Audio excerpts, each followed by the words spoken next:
সকলকে শুভেচ্ছা।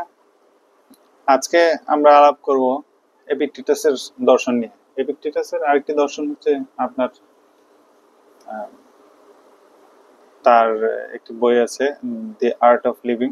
সেই বই থেকে একটি উক্তি নিয়ে, উক্তি বলতে তার কিছু কথা নিয়ে আমরা আলোচনা করব। তিনি অনেক কথাই বলেছেন, তার মধ্যে একটি গুরুত্বপূর্ণ বিষয় আমার কাছে মনে হয়েছে যে আপনার মূল দায়িত্বে মনোযোগ দিন। আমরা আমাদের কাজকর্ম করতে গেলে অনেক সময় নানা ধরনের বিভ্রান্তিমূলক কাজকর্মে আমাদের মনোযোগ এড়িয়ে যায় এবং আমরা যে মূল দায়িত্ব, আমাদের যে মূল কাজ কোনটা, এটা অনেক সময় আমরা ভুলে যাই এবং মূল দায়িত্ব থেকে সরে যাই। এতে করে আমাদের অন্যান্য অনেক কাজ হয়, কিন্তু মূল যে দায়িত্ব, মূল যে কাজ, সেই কাজটা হয় না। মনে করেন আপনি কোথাও একটা জাহাজে নোঙর ফেলেছেন এবং সেখানে কুলে তীরে নামলেন এবং সেখান থেকে আপনি হয়তো বা পানির দরকার আছে, আপনি পানি সংগ্রহের জন্য পার্শ্ববর্তী এলাকায় গেলেন। পথের মধ্যে আপনি শামুক কুড়ালেন অথবা কোনো ধরনের উদ্ভিদ পছন্দ হলো, ফুল পছন্দ হলো, কিছু কেনাকাটা করলেন, বাজার ঘুরলেন। কিন্তু জাহাজ থেকে এত দূরে চলে যাবেন না যে ক্যাপ্টেন আপনাকে ডাক দিল কিন্তু আপনি তা শুনতেই পেলেন না। এবং এখানে মূলত এপিকটেটাস আমাদেরকে সতর্ক করছে যে আপনি আপনার মূল দায়িত্বে সবসময় মনোযোগী হবে, মনোযোগ রাখবেন।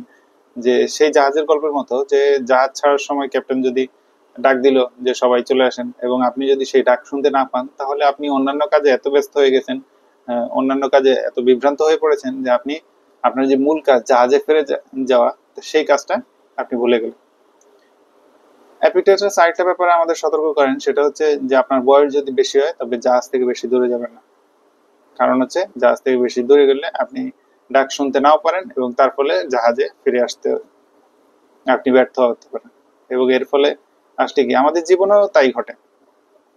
এই সম্পর্কে আমরা একটা ঈশপের গল্প শুনবো। সেটা হচ্ছে, আমরা অনেকেই জানি পিঁপড়া এবং ঘাস ফড়িং এর গল্প।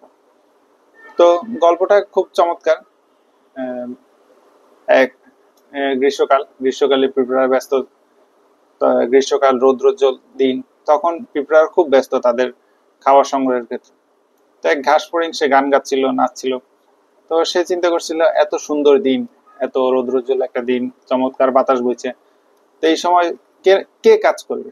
তখন দেখলো যে পিঁপড়ারা খাবার সংগ্রহ করছে। তো সে পিঁপড়া দেখে আহ, হাসি তামাশা করছে, উপহাস করছে। তো পিঁপড়ারা বলছে,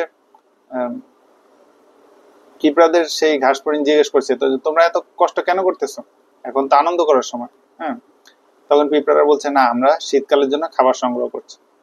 তো ঘাস ফড়িং বলছে, শীতকাল তো এখন আসেনি, শীতকাল আসতে অনেক দেরি, তোমরা এখন আমার সাথে গান গাও, নাচো, মজা করো। কিন্তু পিঁপড়া বললো যে না, শীতকালের জন্য আমরা খাবার সংগ্রহ করব এবং সেটা এখন থেকেই করব। এবং তারা আহ, শীতকালের জন্য প্রস্তুতি নিল, কারণ তখন তাদের খাদ্যের প্রয়োজন হবে এবং খাদ্য পাওয়া যাবে না। তো পিঁপড়া তাদেরকে বলল, পিঁপড়ারা ঘাস ফড়িংকে বললো যে তুমি কেন কাজ করছো না, তুমি কেন তোমার খাবার সংগ্রহ করছো না?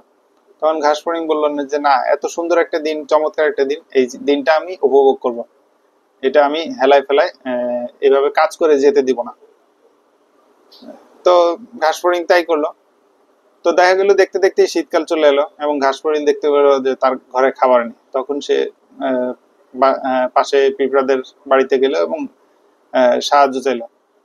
তখন পিঁপড়ারা তাকে বলল যে তোমার শিক্ষা হওয়া উচিত, তুমি গ্রীষ্মকালে কাজ করতে পারতে কিন্তু তা করনি, এখন শীতকালের কষ্ট তোমাকে সহ্য করতেই হবে। তো এই বিষয়টা আমাদেরকে, এটা একটা শিক্ষণীয় বিষয়। এই গল্প আসলে আমাদেরকে দায়িত্বশীলতা ও পরিশ্রমের গুরুত্ব তুলে ধরে। এটা শেখায় যে ভবিষ্যতের জন্য পরিকল্পনা করাটা কতটা গুরুত্বপূর্ণ এবং সময় মতো কাজ করাটা কতটা গুরুত্বপূর্ণ। আরেকটা জিনিস, আমাদের বর্তমানে আধুনিক জীবনে আমরা ব্যক্তিগত অনেক দায়িত্ব থাকে এবং এই জন্য এটা খুব গুরুত্বপূর্ণ। এর পাশাপাশি অর্থনৈতিক সঞ্চয়ের ব্যাপারেও এই জিনিসটা আহ, আমাদেরকে মনোযোগী হতে সাহায্য করে। এই গল্পে দেখেন যে অর্থনৈতিক সাহায্য অল্প অল্প করেও আমরা যদি আমাদের শীতকাল বলতে, যে আমাদের কষ্টকর সময় আসেনি কিন্তু আসার আগেই আমাদেরকে যে প্রস্তুতি নিতে বলা হয়েছে, সেটাই এই গল্পের মাধ্যমে ফুটে উঠেছে। তো আমাদের দৈনন্দিন জীবনের এরকম অনেক চ্যালেঞ্জ আছে যেগুলো মোকাবেলায় এই ধরনের গল্প, এই ধরনের দার্শনিকের কথা আমাদেরকে সাহায্য করে। তো সবাই ভালো থাকবেন, ধন্যবাদ।